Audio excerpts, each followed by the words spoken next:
Okay, magandang umaga po sa lahat. Welcome po sa pilot episode ng ating bagong social media program, ang BGMP's Best. Ito po yung pilot episode natin at inibitahan po nating lahat na i-share po nila yung mga nandyan sa bahay nila, yung mga nanonood sa mga opisina nila, at invite po nila yung mga kaibigan nila na makapag-participate po. Kasi dito po sa ating pilot episode, pag-uusapan po natin yung 2,000 na bagong Jail Officer 1 na i-hire po ng BGMP. So kasama ko po ngayong umaga, pakilala ko po sa inyo sa aking kaliwa. Magandang hapon po. Ako po si Dr. Borlongan ng Health Service ng BGMP. Okay, so meron po tayong taga-health service, no? Kung meron po kayong mga tanong tungkol sa requirements para sa health, no? Or health aspect, eto po, nandito po may expert po tayong kasama. At narito rin po si... Magandang buhay po sa ating lahat. Ako po si Jail Inspector Magandang buhay, okay. Na ang officer in charge ng recruitment section. Okay, so meron po tayong kasama na from health service at taga personnel office natin sa recruitment at kami po yung magtutulong-tulong na sagutin yung inyong mga katanungan tungkol sa recruitment. Well, to give you a background, no, previously po kasi ang regular na quota lang ng BGMP ay 500 lamang. And then last year, dinoble po yun ng ating presidente from 500 to 1,000. And then for 2019, after niya pong bumisita dun sa Bikutan at pinaliwanag po ng ating hepe, si Jail Director Gracias Tapayan, yung malaking kakulangan ng mga personnel natin. So inaprubahan niya po, no, through the DBM na maging doble yung allocation po for Jail Officer 1. Kaya ngayong 2019, 2,000 po yung i-hire natin. So, mag-open na po tayo, no, ng mga katanungan mula sa mga sumusubaybay po sa atin. Huwag niyo muna pong kalimutang i-follow at i-like yung ating official Facebook fan page. At kontakin na rin natin yung mga kaklase natin, mga kamag-anak, pinsan, para sumama sa diskusyon natin ngayong umaga. So, ito po yung una nating katanungan. Galing po kay Angelo Fuentes. Kailan po ang entry-level exam this February?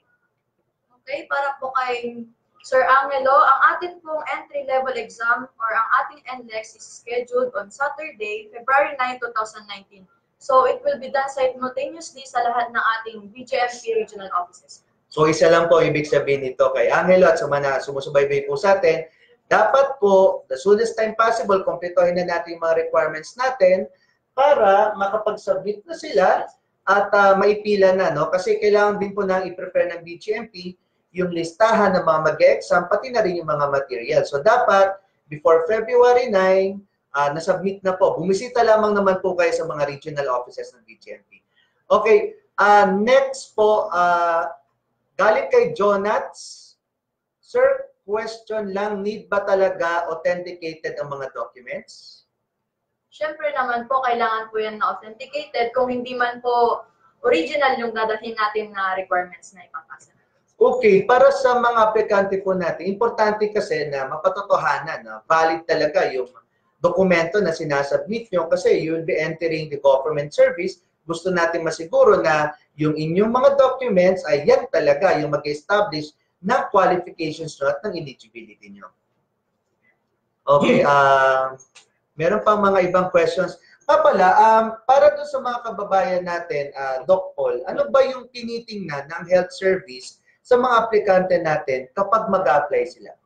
Una-muna, meron tayong tinatawag na initial medical evaluation. Sa initial medical evaluation, kailangan siya bago sila kumuha ng exam. So parang siya requirement na sa BGMP bago kumuha ng NLEX exam. So sa initial medical, syempre, meron tayong kinukuha height at weight. Tapos na meron konting social medical interview. Kung ano yung mga sakit nila before. Well, teka muna, tanong ko nga, ano ba yung height requirement sa mga aplikante natin? Hindi ako sigurado sa DPR kung meron ng bago. Para po sa height requirement, makinig po kayo, ano po ba yung height requirement? Para po sa ating mga kalalakihan, 1.62 meters for ang kailangang height nila at para naman po sa ating mga kababaihan is 1.57 meters po. So yun, so meron pong height requirement para po dun sa mga aplikante natin. Pero paano naman kung hindi ka naman katangkaran, kagaya ko, no? Hindi mo katangkaran. So Paano naman kung mag-a-apply ako? Para naman po sa mga mag-a-apply for height waiver, meron po kasi tayong tinatawag na ganun, height waiver para po sa mga lalaki. Height wave. Okay. So, para po dun sa mga kalalakihan, pwede po sila mga 1.57, pwede po natin silang payagan. At para din naman po sa mga kababaihan is 1.52 for as long as meron po silang tinatawag na confirmation, certificate for confirmation galing po sa National Commission on Indigenous People or sa National Commission on Muslim Filipinos. Yun. So, wag po kayo mag-alala, no? Kung kagaya ko po at hindi naman kayo katangkaran, kasi ako po, member din po, isa po akong IP, no? Member po ako ng, isa po akong Igorot, no? May lahi po ako Igorot. So, marami po mga kababayan, issue talaga namin to, hindi kami katangkaran. Wag po kayo mag-alala. Pwede po kayo mag-suggest sa NCIP at doon sa National Commission on Muslim Filipino. Muslim Filipinos. Ayan, Muslim Filipinos. Yun, pwede ko po kayo mag-secure ng inyong exemption. No? Yes, sir. Yan, Certificate of confirmation. Yun, Certificate of Confirmation. Okay. Ano pa yung Doc Paul? Yung mga medical natin. So may height requirement tayo. Ano pa? Meron tayong weight na recommendation. So kasi associated or related dun sa height requirement, meron tayong tinatawag na body mass index na sinusukat upon application ng recruit or ng applicant. So kung meron tayong height, meron tayong weight. Pero sa weight, meron tayong, yung normal kasing BMI o yung body mass index ay 18.5 to 22.9 kilogram per meter square. So nakadepende siya sa weight in kilograms plus yung height in meters square. Pero wala naman tayong discriminate sa weight. Pero nire-recommenda namin or ginaguide natin na sana mas fit sila para mas healthy sila pag pumunta dito sa BGM. Okay, kasi mag-a-apply ka pa lang, no? Mag-start ka pa lang, so talagang dapat healthy ka talaga, no? At kaya mo mag-undergo ng training. Okay. So yun din po, no, sa mga kababayan natin na sumusubaybay, talaga naman yung ating mga jail personnel, bago sila inassign sa field, nag-undergo muna yan ng training. So may mga physical requirements talaga. Kasi doon pa lang sa institute, sa training, tatakbo sila, may mga certain exercises silang i-execute, tama, no? So dapat kakayanin nila yan. Doon, Sir Soda, kasi kailangan din na dapat mayroong cardio clearance. Ibig sabihin noon, yung puso nila, kaya nila tsagain or pag-undergo yung mga physical activities na required sa kanila. Eh, yung mga broken-hearted, kailangan pa ba ng cardio clearance? Para ako yun, pero... Ay, ikaw ba? Okay. Siguro. Hindi na. Okay, sige. Okay, sige. May tanong sa atin si G. Castro. Qualified po ba ang NAPOLCOM passer sa BGMP? So, NAPOLCOM stands for National Police Commission po, sir. Ba? So, Trivia yan, ha? Hindi ko alam, bago yan, ha? Okay, ibig sabihin po nito, sir, para po ito sa mga aplikante natin sa PNP. So, kailangan po nilang mag-secure ng other civil service professional, civil service eligibilities para po naman sa BGMP. Meron tayong tinatawag na Penology Officer Examination, which is isa po sa mga eligibilities na pwede natin gamitin para makapag-apply sa BGMP. Okay, so liwanagin po natin na ang NAPOLCOM para lang po yun sa PNP. Si BGMP po kasi meron din siyang sarili examination, yung tinatawag na Penology Officers Examination. So ina-administer po yun ng Civil Service Commission. Meron next na katanungan kay Jerry Catalba. Sir, kailangan ba talaga ng eligibility?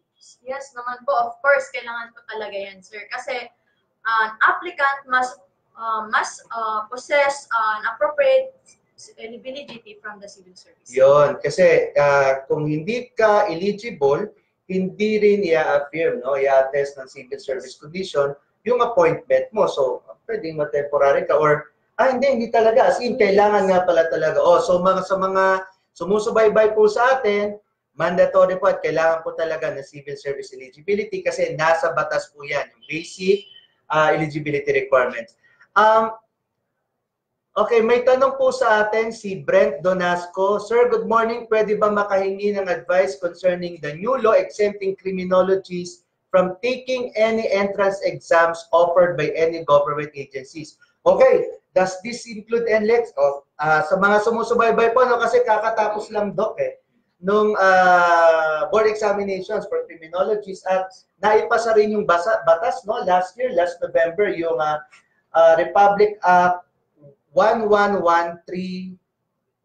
Okay, no, napakadaming one yan. So, number one, first things first, since naisa batas po ito, susundin po ito ng BJMP. Ayan po ang nakalagay sa batas. Kanya lang po, pag-uusapan pa po ng aming board kung paano po natin magpo-provide po, i-devise no, yung sistema para doon sa mga criminologists natin. No? Yes. Huwag po kayo mag-alala kasi merit and fitness naman ang pinag-uusapan. Kung kayo mag-a-apply, importante naman dyan, may eligibility kayo. Ang issue lang naman natin doon sa entry-level examination, before naman po ng NLEX, importante makapag-submit naman kayo at definitely, kukontakin naman po kayo ng mga personnel officer natin. But as far as the BJMP is concerned, may batas na po yan. Definitely, susundan po natin yan. Gayun din po, yung nasa batas din na general or minimum qualifications natin for the appointment to Jail Officer 1 position. Okay, may tanong po si Miss Kimberly Dupris Dasila. Good day, nakapag-submit na po ako ng application noong November. Kaso ang clearances like RTC, MTC at prosecutor, 3 months lang po ang validation. So mag-expire na po siya. Need pa ba ako magkuha uli ng mga clearances? So, nung nag-apply po tayo, valid po yun, sir. So, kailangan na lang po natin siya palitan during po ng mag-take off na po tayo, sir. Okay. So, doon po sa mga kababayan natin ano, na dati, no, previously nag-apply na, huwag po kayo mag-alala kung nag-expire na po, no, kasi may validity lang talaga yung clearances. Anyway po, kung kayo naman ay ma-appoint na, kasi before naman kayo nag-apply, valid naman yun, so wala pong problema doon, makakapag-NLEX pa rin, basta kapag kayo ay na-appoint na, kailangan na po nila bago na, no, yung mga clearances natin. Okay. May tanong galing kay Mark Alvarez. Sabi niya, Sir, ask ko lang po, pagpasa po ako ng folder no October, pero di ako napag-exam, noon, makakapag-exam pa po ba, sir, sa February 10? So, una po, February 9 po yung exam natin, sir. Baka po kasi pumunta siya sa testing center. Mark Alvarez, wag ka pupunta ng February 10. Baka mag-solo examination ka doon. Kasi February 9 po yung exam natin. So, ano yung tanong niya? Pwede pa ba yan? Nagpasa na siya. Nagpasa na siya pero dati? hindi po siya nakapag-exam, sir. Okay. So, depende na po kasi yan siguro, sir, sa region na pinagpasahan niya. Sir, kasi meron po tayong quota na binibigay sa bawat region, sir.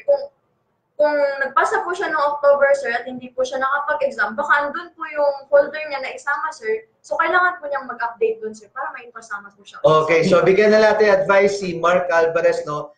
We suggest bumisita ka doon sa regional office kung saan ka nagpasa, no, ng folder. Mag-follow up ka lang naman sa kanila kasi baka meron silang additional instructions sa'yo. Basta importante, mag-follow up mo lang muna sa kanila.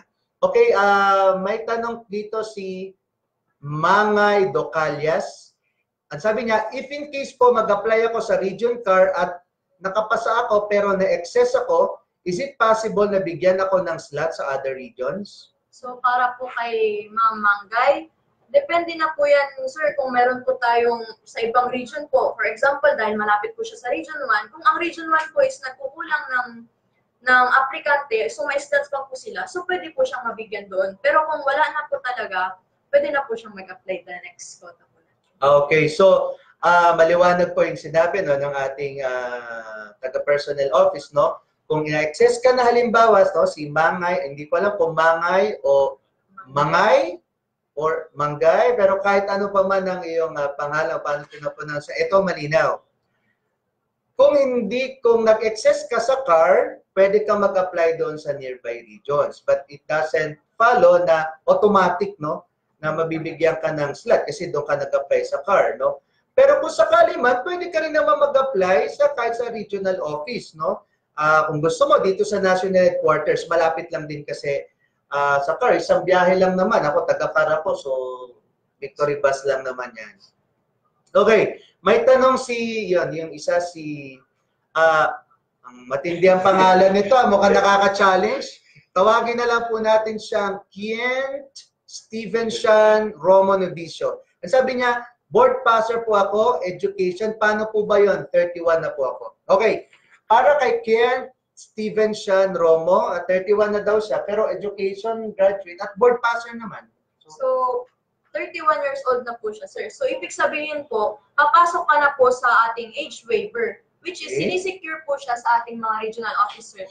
So, ang ating regional office naman po, ang magre-recommend dito sa atin siya sa national headquarters. And kung pagbibigyan po siya, ipirmahan po at i-approve ng ating Chief BGM. Okay, so maliwanag yan, no? Kay Mr. Novicio, nagpo-provide po, nagbibigay po ng age waiver ang BGMP through our chief, no? Pero, of course, titingnan din natin kasi merit and fitness yan, no? Titingnan din natin, baka minsan kasi meron tayong mga aplikante na, oo nga, 31 years old na, lumagpas na doon sa 30 years old natin, pero meron naman siyang special skill, no? Technical skill na magagamit sa BGMP at magiging malaki ang tulong sa BGMP. So doon tayo nagpo-provide ng age waiver. Pero Doc, 31 malakas pa to, di ba? So pwede pa talaga. Okay, sige. Ito, may tanong si Richard Javier Bautista. Ask ko lang po kung after election po ba ang oath ng mga papa sa district recruitment? And regarding po sa training, ay 4 months po ba? So, ang ating schedule, sir, ng off-taking ng ating mga papasang aplikante, sir, is sa July 1, 2019. So, tapos na yung election na? Yes, sir. Okay, tapos na sige. election, Okay, so maliwanag yan. And tama ba yung tanong niya? 4 months ba ang training? Baka naman 4 years to? Hindi naman po, Okay. sir. 4 months lang po. Okay, so Richard, appointment ay sa July 1 at 4 months ang training, yes. Si Michael De La Paz naman, tanong ko po kung nationwide po ba yan, sir, na sked or different sked for any region? So, as ano po, February 9 is simultaneous po yan, sir, sa nationwide. Except for pag may mga, ano po siguro tayo, mga exceptional circumstances, sir, na... Halimbawa, mag-exam doon ng venue, tapos bumagyo, ganyan, ano? Yes, Inanod yung buong school. So, hindi ka talaga pwede makakapag, hindi Yes, ka talaga sir. makakapag-exam nun. O kaya naman, kapag halimbawa nagkaroon ng insidente doon sa lugar na yon at makaka-apekto sa examination, sa conduct examination, yun, pwedeng i-reschedule yun. Yes. Pero, yung entry-level exam sa February 9, sabay-sabay ito nationwide. Okay, sige. Ito po, may tanong si, mag-ingat tayo dito kasi tanong ay manggagaling sa isang emperador. Siguro biniligtad niya yung pangalan niya. Ruby talaga to eh. Ginawa nilang E-Rub. Ba't may maraming gustong ganyan? No? Binabaligtad yung mga pangalan. Okay. Good day yan po mga sir, ma'am. Paano po yung application ko? Winidraw ko po kasi during attrition last October. Tapos po, sinabihan kami sa regular quota na lang.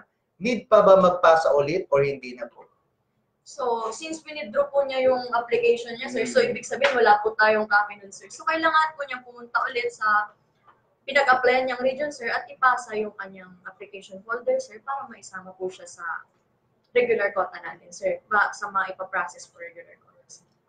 Okay. So, kung winidraw mo na, definitely, wala na din dokumento mo. So, isubmit mo na lang. Para kay Ruby, Emperador, ibisitahin mo lang yung region kung saan ka nagpasa at yun, mag-follow up ka lang para mabigyan ka ng instruction. Okay.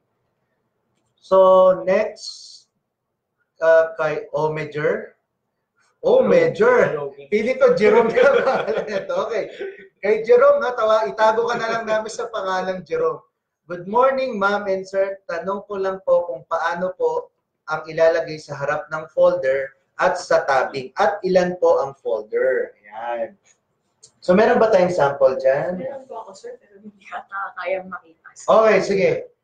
Ilalapit na lang natin sa screen. Ayan. So, ganyan po yung tabings, pertinent documents for GO1 application, BGMP copy. Tapos yung pangalan nyo, tapos applicant. Ayan. So, nakita nyo po, nakatabings. Puting folder lang po, no? Ang kailangan nyo basta properly tab. And then, yung mga dokumento natin. Ano ba yung mga isasabi? Ito po, pakinggan nyo po kung ano-ano bang mga dokumento yung kailangan nyo ipasa. No? So, unang-una po dito is yung personal data sheet, yung PDS CSC Revised 2017 po. Okay, sandali lang. Baka tinatanong nyo saan ba makukuha yung PDS CSC Revised 2017. Available yan sa Yes, internet. sir. No? Okay. Downloadable naman. So, konting effort lang po no, sa mga aplikante natin. I-search nyo lang itong PDS CSC Revised 2017 na personal data sheet para rin ang gamitin nyo. Okay? Then, photocopy of birth certificate from PSA po. Authenticated diploma, authenticated transcript of records, authenticated certificate of eligibility or board rating with photocopy PRC ID po. Photocopy of marriage certificate para po sa mga kasal and Senomar po siguro sa mga hindi po kasal. Photocopy of NBI clearance, photocopy of police clearance, photocopy of barangay clearance, photocopy of court clearances from the fiscal, MTC and RTC, photocopy of NCIP or OMA certificate if necessary.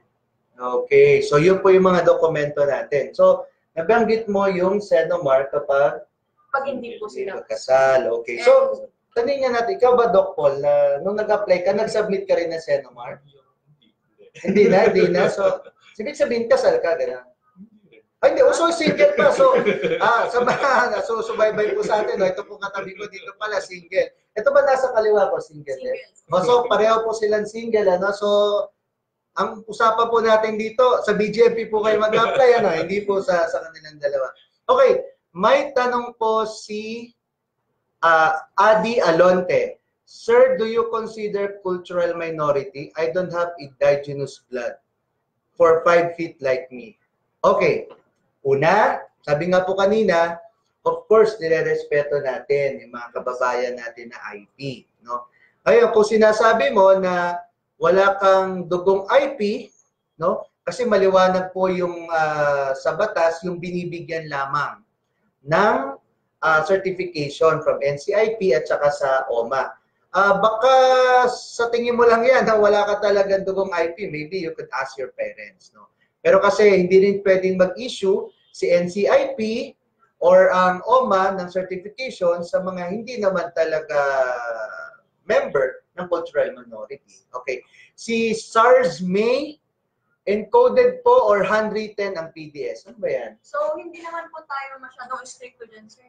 Pwede po siyang encoded, pwede naman pong handwritten for as long as legibly written. Okay. So, hindi po importante kung typewritten or handwritten. Basta of course, importante naiintindihan. Okay. So, ito mahirap to na tanong. Lumabo bigla ang mata ko. Kaya Sid, no? Meron tanong, Doc Paul. Yan. Ako si Sid Isa, mapagpalang araw. Sulat kasama. Meron kasi dito sa amin, sa R9, nag-i-inquire if colorblind have the chance to be part of our bureau. Okay, teka lang colorblind, hindi labis blind ang pinag-uusapan dito, Doc Paul. Okay. Colorblind, basta meron kaming test para doon sa medical evaluation na merong libro na babasahin na kulay. So, meron tayong mga severity or yung category ng colorblind. Dati, stricto tayo na hindi talaga siya tinatanggap sa BGMP, pero nagkaroon tayo ng bagong polisiya na i-evaluate siya mabuti, hihingi ng ophthalmology certificate. Ibig sabihin yun yung mga doctor sa mata. Tapos, i-classify nila kung anong klaseng colorblind siya. So, depende dun sa score na bibigay sa kanya ng doktor kung eligible siya or tatanggapin natin siya dito sa BGM. Okay, so madaling sabi, kung ikaw ay colorblind, na-found out na colorblind ka, hindi ka naman automatic na disqualified, hihingi ka lang ng certification doon sa ophthalmologist kasi may certain degree ng color blindness. No? So hindi naman, kasi importante rin ito no, sa jail, paano ba mangyayari kapag color blind ka? Ito, Doc Paul, may makaka-apekto ba talaga sa trabaho yan? Makaka-apekto siya sa mga trabaho ng piloto, ng electrician, ng engineer, ng mga chef. Kasi critical yung pag-identify talaga ng kulay sa mga ganong trabaho.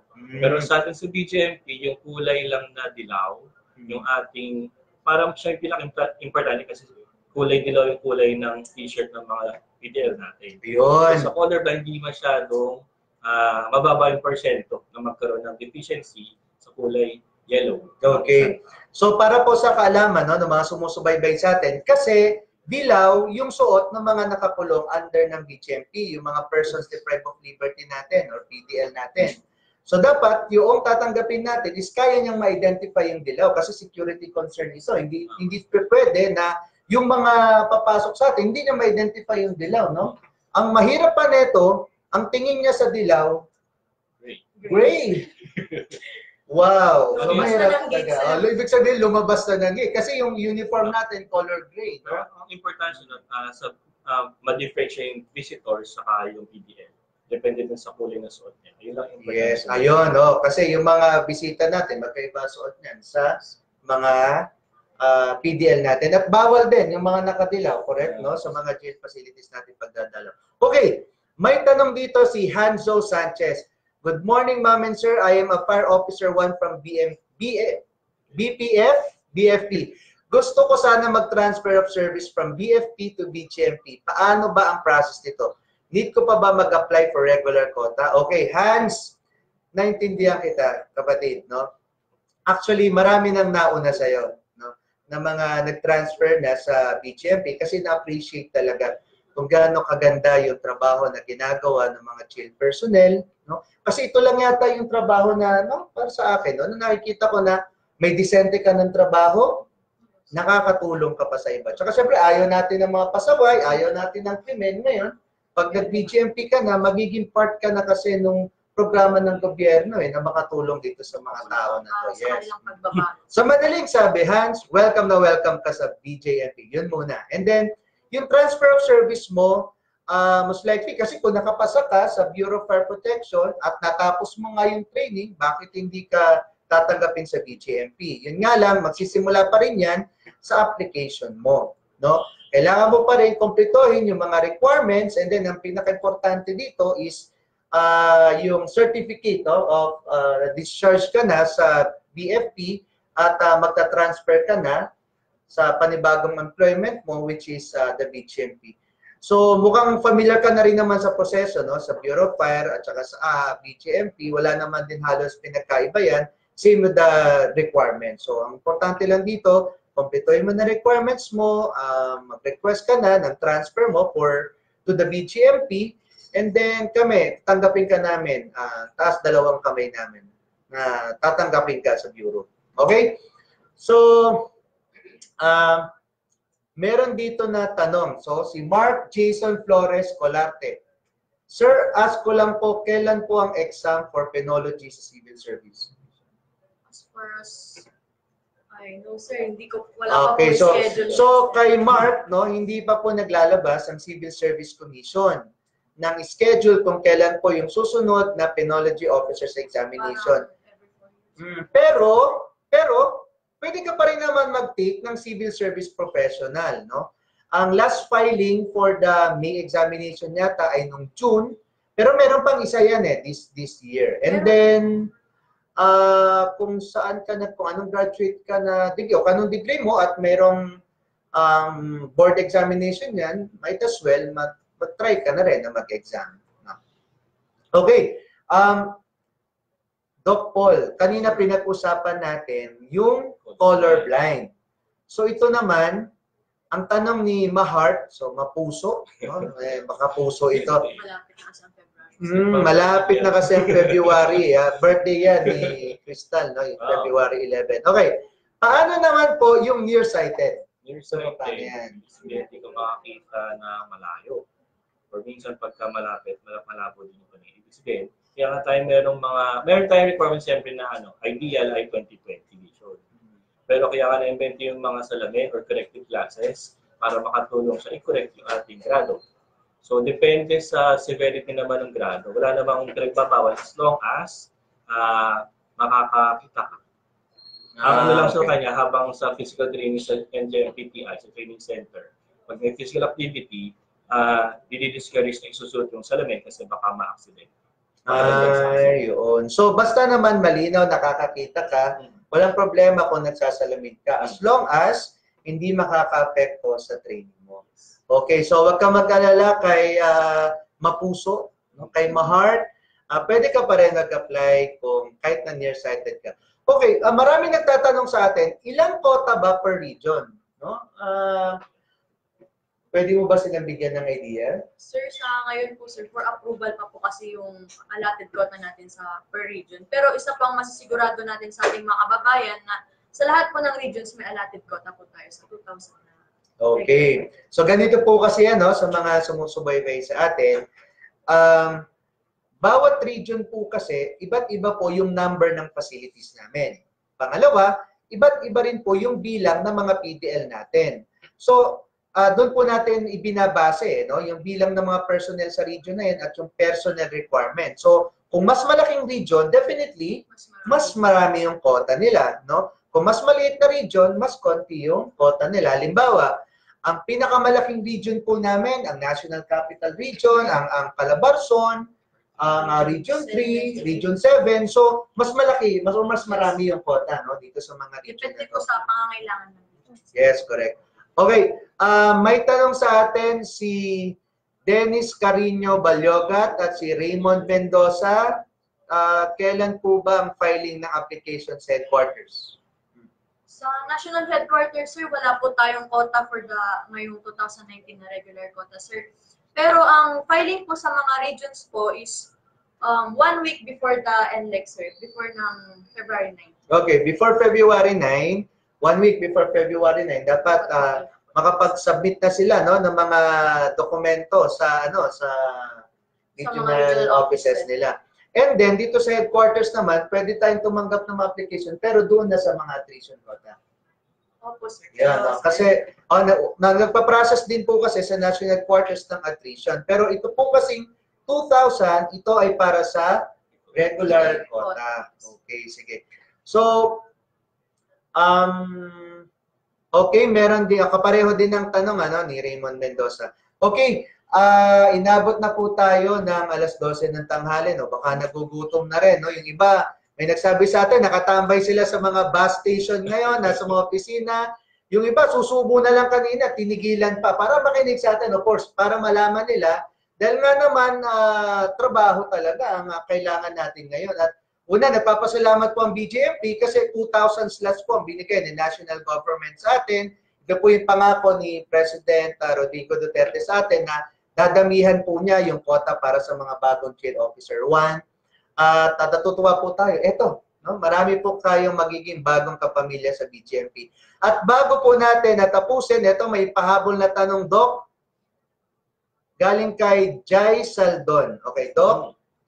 Ang tattoo, ang bagong policy ng BJMP, dapat malinis yung katawan. Okay, ang tanong po niya ay? Sorry. Paano po ba yung may mga tattoo? Pwede po bang mag-apply ang na-erase na? Okay.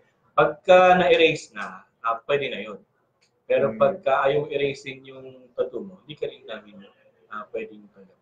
Okay, so maliwanag po yan sa mga sumusubaybay po sa atin ngayong araw Bawal po yung may tattoo. Kung mag-apply ka sa BJMP, dapat na-erase mo na. Paano kung halimbawa yung tattoo ko naman sa kilikili, hindi naman makikita. Talagang pinasadya ko kilikili. Yung mga tattoo sa kilay, yung mga pwede naman. Okay. So sa kilay, pwede ka magtatato. So, yung mga ladies natin dyan, Kasi may bagong kasabihan ngayon, no? Yung kilay is life. Tama ba yan? Okay. Sabi kasi ng mga ladies natin, kilay is life. So, yung iba, nagpatato na rin ng kilay. So, hindi po yan ground for disqualification, ano? Ang masama niyan pag yung buong mukha mo na yung pinatatuan mo. So hindi ka na makikilala noon, no? So maraming salamat po sa mga sumubaybay sa atin dito sa pilot episode ng BJMP's Best. At tuloy-tuloy po, no, i-announce po natin at 3 beses po isang linggo magkikita-kita po tayo dito para pag-usapan yung mga importanteng concerns, no? Baka magkaroon tayo ng part 2. Kasi hindi na natin ma-accommodate yung iba. Pero magpadala lang po kayo ng tanong, ng inyong suggestion or comment sa comment section po ng official Facebook fan page natin. At huwag niyo pong kalimutan na i-follow, i-like, at i-share po yung link natin sa Facebook. So may pahabol pa mensahe?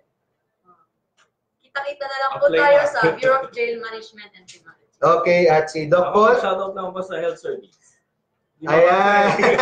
Okay, shoutout sa taga-health service. So, nagpapasalamat po kami sa mga sumubaybay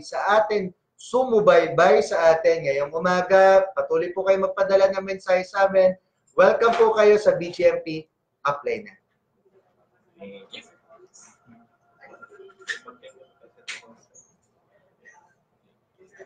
Oh.